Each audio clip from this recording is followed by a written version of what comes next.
Bonjour, bonsoir. C'est Planet Glee from the Haight-Ashbury in San Francisco. And as everybody knows, Planet Glee is a show, a television show, but it streams on the web. And what I like about it is that it streams worldwide. And I was born in this country, but that doesn't mean that my interest is everywhere. And so I feel completely blessed, given that we have the sun and moon exalted. This is a very special time. And yesterday at my favorite store in the Haight, Love of Ganesha, I had the incredibly spontaneous luck to meet a very beautiful person and artist, and as you know, I think everybody's an artist, and he's from London. And so hello London, I have been there. I went by the Hammersmith Odeon, but it was closed. I went to Marx's place where he used to write in the British Museum, and I love London. So and that's me, Jennifer Glee, your humble servant. And from now on, I would like Dion Troubador Power to take the stage, and I'm just gonna, I don't know if we're gonna do an interview. We can do as long as we want, but because Dion is very in demand, we'll see how long we go. Okay, so it's gonna be Dion from now on.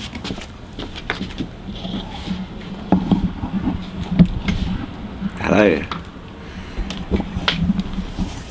Hi Dion. Hi Jennifer. Hi Planet Glee followers. This is a nice big cup I've got here.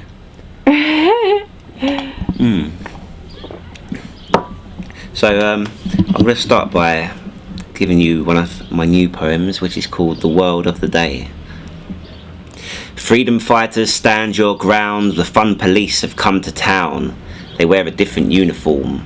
They reproduce, another born. Another day, another dollar, listen to the rabble holler, swallow up the salesman's spiel, reinvent your soul for mass appeal. Peel the skin, replace your face, become a rat and train to race. Rebel to dispel your angst and pride, another bedroom occupied.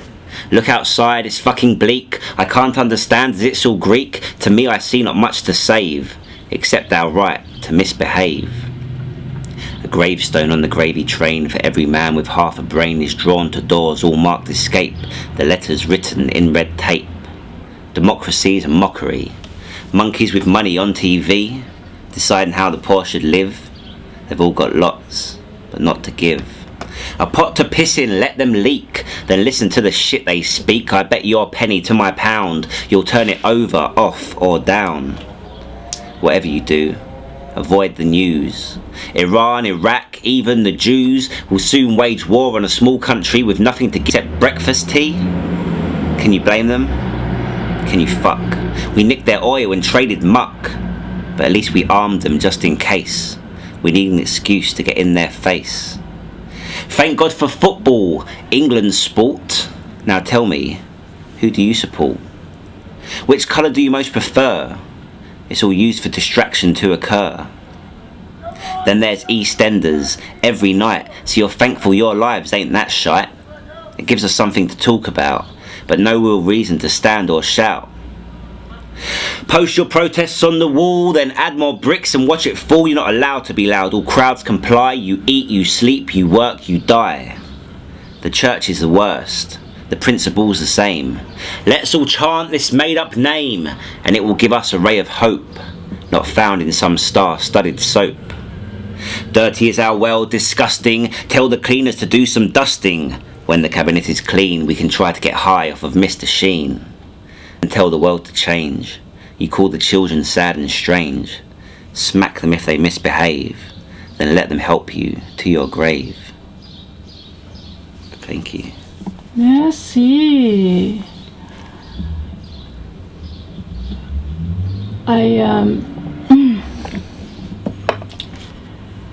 Yeah.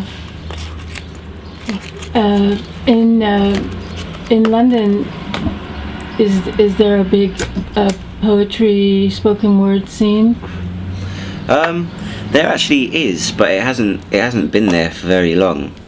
I think when I started about 6 years ago, there was the odd open mic night you might get and a few poetry places, but now it seems every day of the week there's a new poetry night, and there's lots of things, poetry to be had, places to perform, and also lots of opportunities for new poets as well. So I think the scene's actually thriving over there, like, which is great for me, obviously, because it's what I love doing. So yeah, I liked that one a lot, and you've published as well. You've got I bought you a copy of my book. Yeah. Which actually, this is Freewheelin in Monument Valley. My pseudonym is the Freewheelin Troubadour, and this was written. It's based upon my journey across America in 2009 and the start of 2010, and it consists of 9 different pieces of poetry which I wrote along my journey, starting in San Francisco and ending in New York.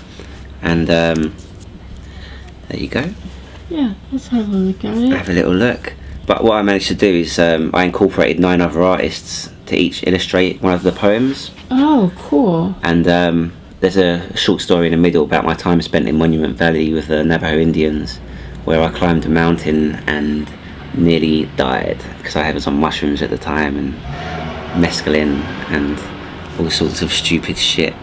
Wow. But I didn't actually die, and I got a book out of it, so it makes it kind of worthwhile in the end. Oh, yeah, you said the Navajo. Yeah.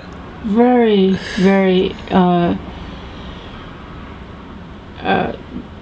in 2013, I met my first Navajo person, and he suggested that I clean out my room with red cedar. So that's cool that you, and you know, when you're on shrooms, you think you can do everything. Yeah, well, that's the thing. He gave me the option. He said we can either climb this mountain here and smoke our last joint, or we could go. We'd been on a walk for maybe like 5 hours, and or he said we can go up to some other little cliff type thing. Obviously, being the person that I am in the state I was in, I was like, yeah, let's climb the mountain. But I struggle climbing stairs most of the time, so I probably should have been a bit wiser, but I wouldn't have got such a good story out of it had I been. So sometimes it's wise to be foolish. Absolutely. I've been in those life-threatening situations a couple times, out in, you know, climbing, rock climbing, and my boyfriend was behind me pushing my butt and I was like, no, you know, so I understand. Yeah, but I think, we're in life-threatening situations every day, aren't we, really? You cross the street at the wrong point and you get hit by a car, so you can't always let the scary things stop you. Sometimes you just have to keep going, keep walking, keep moving. You can't stay in the same place for too long. Right. I've been listening to the first D-Light CD, and one of their songs is Power of Love, and part of it says, got to keep moving,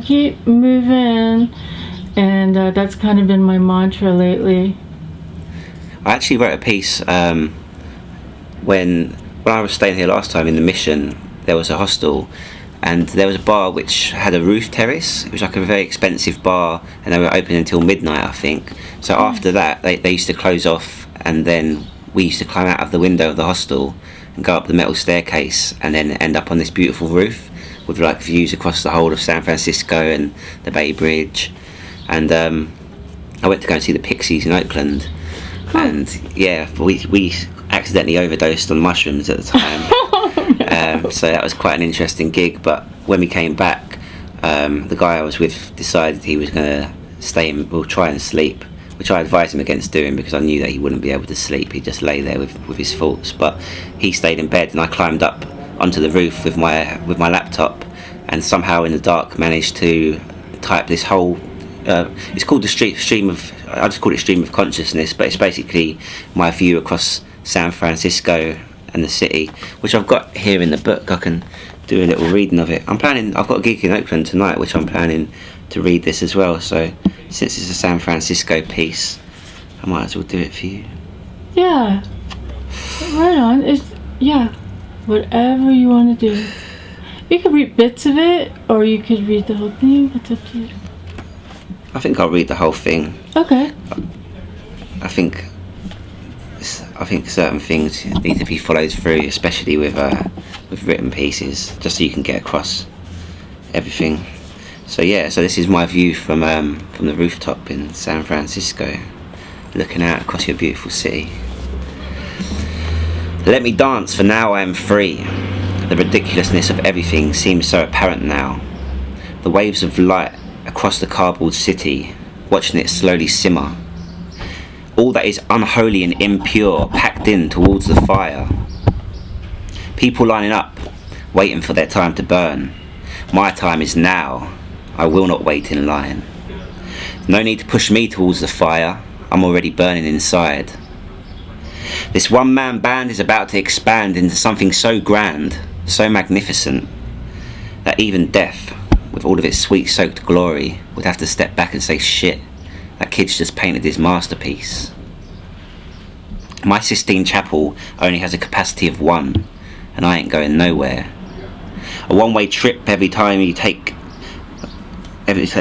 close your eyes, thrown into yourself and finding what's true, what is righteous, the power to create anything you deem fit for your world. Wicked flashes cast aside. No space for that on this hell of a ride. Still, it's hard to escape sometimes. Every individual human being is its own unique primate, with unique tweaks which make it tick. So many meaningless ideas indicate insignificancy to me. It's all foreign when I'm speaking to queens. Things tick and they tock and they explode all around me, but my face doesn't change, because nothing is strange. Everybody is out for themselves in this world, but is salvation found in the solemn prayer? I don't care, as I stare at every individual stroke of genius that their parents created. A voyeur, if you will, with a skill of detailing every inch with my thumb, then through the eyes and into the soul, eating the fleeting thoughts which are nothing to me, and finding the core, the life within, the realness in 1 second or less. Where are the stars and the moon when I want to howl? The fog and the darkness loom above the rooftop where I stand, alone in this crying city. The bridge isn't far if you feel like jumping. The ocean is where I need to be, washed away in sweet sleep, every particle dissipated equally into the slipstream, becoming the ocean myself and letting the ocean become me. One. Still, the fire within the city walls calls, blood boiling, I can hear its beating heart. I yearn for the desolation that I never find, as we're all alone together. Lights flicker in the waves of the city, the paper skyscraper, insignificant after all. Who cares if I spit upon the roof of the rich? The rich? Well, they have no reason to bitch. I'm sure they'll find one anyway. After all, they do know that what they have is hollow. And me? Well, I'm not even really here. Invisible in the city terrain. No fanfare to make you aware of the party, but it's happening. Right here and now. This is the spot where the flames get hot. Music is created within the thin air, everywhere. Strange ringings, which seem unreal, seem to send you off. Then they stop. Then they start again. Then they stop. And the creaky floorboard welcomes this stranger who wants to make sure that I don't work here. I don't work anywhere, I respond. Then off he walks, happily into the furniture, and becomes a chair. Still, I sit and semi-stare, a voyeur if you will, a voyeur, if you care. Unedited and in print, it's here for all to see. Drum roll please. Nothing! Hope you enjoyed the show. Thank you. Oh, la la la la la la. Beautiful. Oh, thank you, darling. I'm gonna take Dion. That was really beautiful, and I love your poetry immensely, and I am wondering what you're up to when you do you write like during your journey, or do you go home to London and then write, or what's going on? I write usually all the time. Obviously, when something pops into my head, I never try and force things, but I'm always there with a pen and a pad, or typing things into my phone just to make sure I don't forget any of these thoughts that I keep having. But often when I was in India and when I was in Thailand, I kept a day-to-day blog, which ended up being about maybe 1,000 words a day. So it's quite a lot of diary work, which rolled over into my time back in London. Obviously catching up with, because I was always obviously writing from 3 days behind or 5 days behind, trying to catch up. But obviously when you're living the moments and then trying to write about them at the same time, it's difficult. You need to have the time when you're not living so in depth, so you can just sort of look back on the time that you spent doing all those things. So I mean, I do try and keep on top of things when I'm on the road, but often I'm left with a backlog of work, which is always hanging around my neck like an albatross until I finally manage to finish things, and then I feel great for a few days, and then I look for a new project, and then I spend ages working out how to get through that. So yeah, but once I get back to London, my next project will be, other than the music I've been making and a few videos which I shot around here, I'm working on the release of my second book. What is are you showing your videos on YouTube or Vimeo? Or? Yeah, I host them on YouTube and sort of get them to put on a few blogs and stuff, hopefully. What's your channel? It's the Freewheelin Troubadour, which is my pseudonym. So if you look up the Freewheelin Troubadour on Facebook or YouTube, which is that right there. Yes. If you look up the Freewheelin Troubadour, and you find that. Coffee. So I've got my next book, which is the Freewheelin Troubadour's Book of Faith, which follows a story. It follows my life basically, from meeting a girl who then went away for a number of months, and I realised I loved her while she was away, and then she came back and we came together, and then bad things happened which separated us, and then we tried hard to get back together, but things didn't work out, and we ended up going our separate ways, which has led me to find my new love now. So the book follows the journey, but it's basically in chronological order of that. The feelings I was feeling at the time were all written down, and then I had this body of work already written. So I just thought, why not actually put it into a book? Because it's such an intense journey that we went on together, that there's quite a lot that people will be able to relate to in there as well. But like, love is like my religion basically. So even though the book's called the Book of Faith, and it gives the impression of like obviously being a religious book, but it's more just the story of me and my lover for that number of months until we met our unhappy ending, which then spawned many new blessings. So that's the thing about going through bad things. I think you can always turn it into something good, and that's what I've got now, and that's what I'm doing now. So hopefully all the sad things I went through will end up in a really nice book, and it's beautiful. And the person I'm working with, Laura Ann Hyde, she's an amazing illustrator. From this book, she actually put this whole book together, and she illustrated one of the pieces, which is this piece here. She's an amazing artist from a place called Hertfordshire, and she's actually illustrating the whole book for me. So I've seen it already, and it's brilliant, and I'm really looking forward to releasing it. But I thought maybe to end the show I'd do a piece from that, if that's cool, from my book of faith. And I just have one more question. Oh, of course, you said you're doing music. How are you doing your music? Well, I know a lot of musicians, fortunately. So another guy who illustrated this book and another one of the poems, his name is Matt Clark, and he illustrated Unique New York, which is this one here. He's also a brilliant musician, and he's made a few tracks for me, which I've then put lyrics to and given back to him, which he describes as medieval hip hop. That's his take on it. So yeah, I'm currently recording with him and a few other friends as well. Oh, excuse me, blimey, I need to stop smoking. But yeah, so the idea is just to release a few tracks based around the poems in the next book, and a few videos to go with it. What? Maybe it's the red cedar in here. There's still red cedar in here. It's cleaning out my lungs, cleaning out my throat. Oh, excuse me.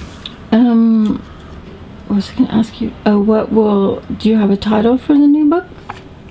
The Book of Faith. Book of Faith? Yeah, the Freewheelin Troubadour's Book of Faith. Okay. Is the next one, which follows my love life, so to speak. Are you familiar with the San Francisco band Faith No More? Yeah. But I think it's good to have faith. We need it.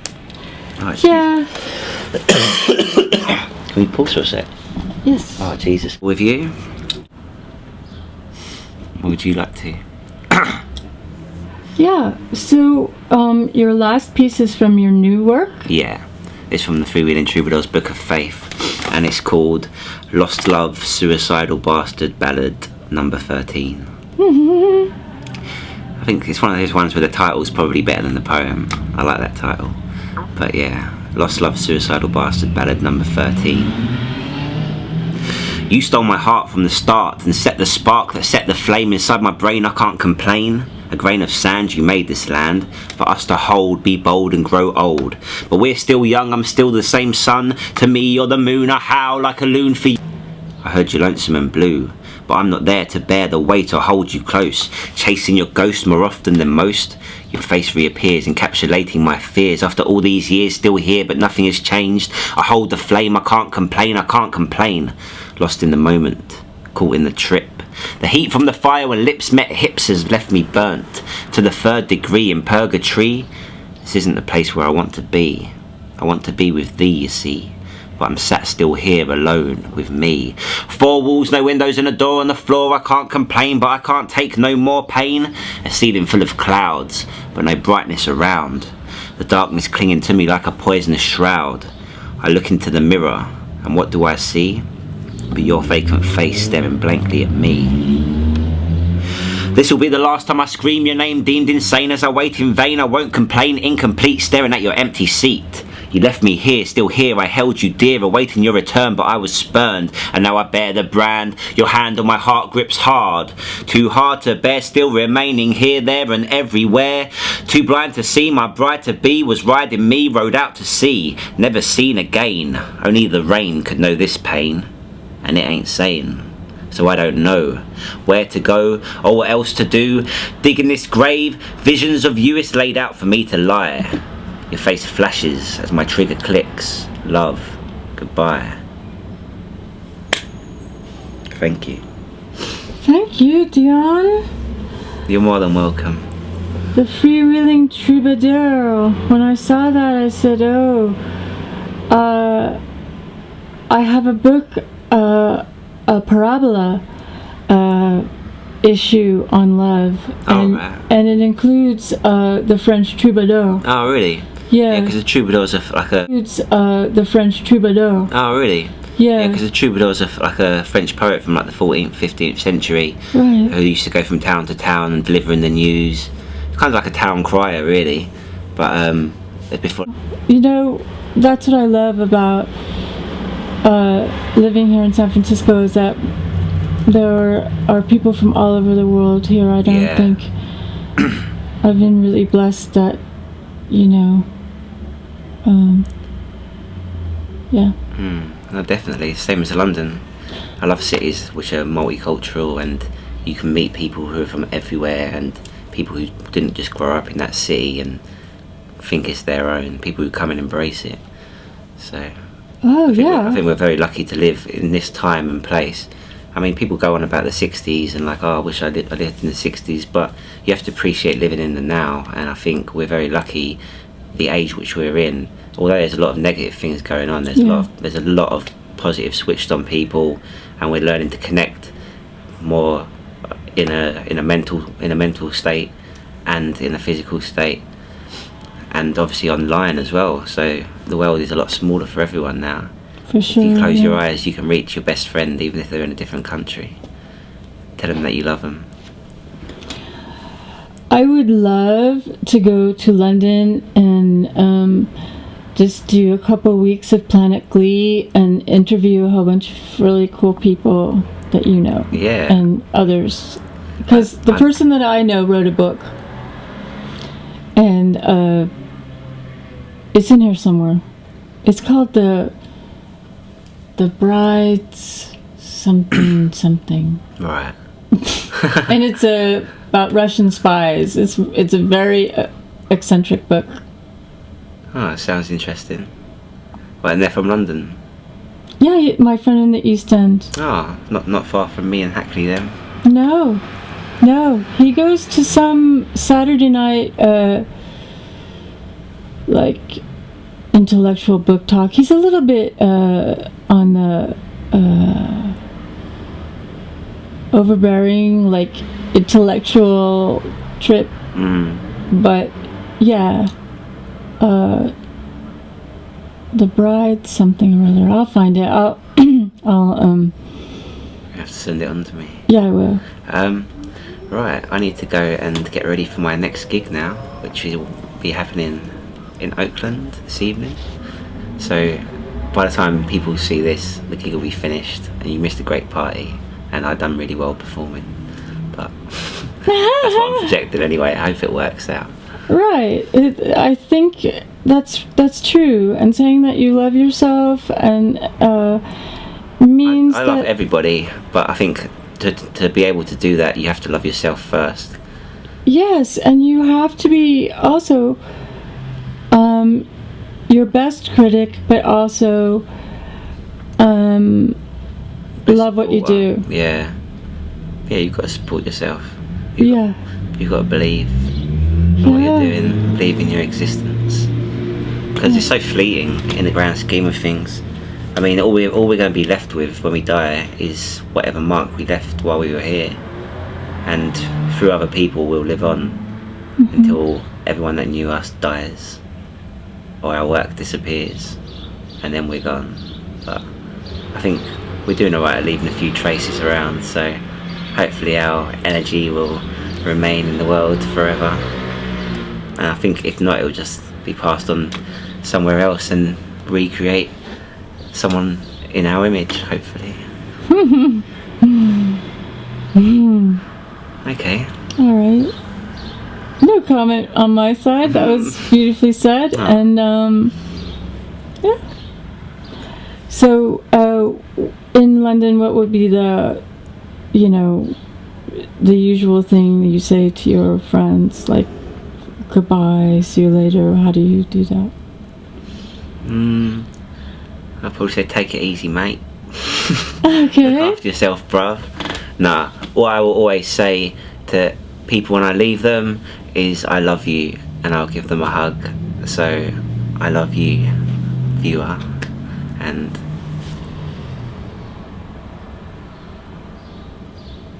try and feel that through the internet. Abrazos en español. Embrace. Embrace in French. Beautiful. Thank you. Thank you. The days of newspapers, I guess. They would just have the troubadours roaming the town to make sure people are aware of what's going on. But they were also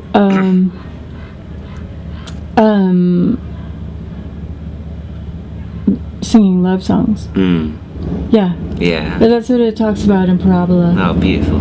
Yeah, I have it over there. I should have remembered, because when I saw Troubadour, I said, "Oh yeah, that as the Parabola talks about the I think it's a really good name for you, because the Troubadour was he was a person of love, you know, and I think that yeah, I think you exude that, and as I told you, I think many people find the love in you, and so thank you for gracing Planet Glee. Oh, bless you. That's beautiful. Thanks a lot. Yeah, I'm happy. And one bit of advice I would like to give to everyone watching is to love yourself, because everybody deserves love, but you need to love yourself first, and then once you have that love inside you, more comes to you and you spread it to others. But I think it's really important to not give yourself too much shit, because you're going to be stuck with yourself forever. So make sure that you love yourself, look after yourself, and be peaceful. Namaste. Namaste. Ok, besitos. Besos para todos. Y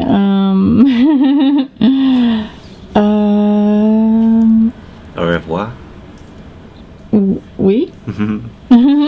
Au revoir. Yasu. That's Greek. What is Hello it? and goodbye. Yasu. Yasu Yeah. is or goodbye. Or yasas if you're talking to a group. That's goodbye. And hello. Yasu. Yeah. You say Yasu? Yasu. Or Yasu. Yasu. I know someone from Japan who's named Yasu. Really? Yeah. Their name's hello. In Greek. That's great. That's so cool.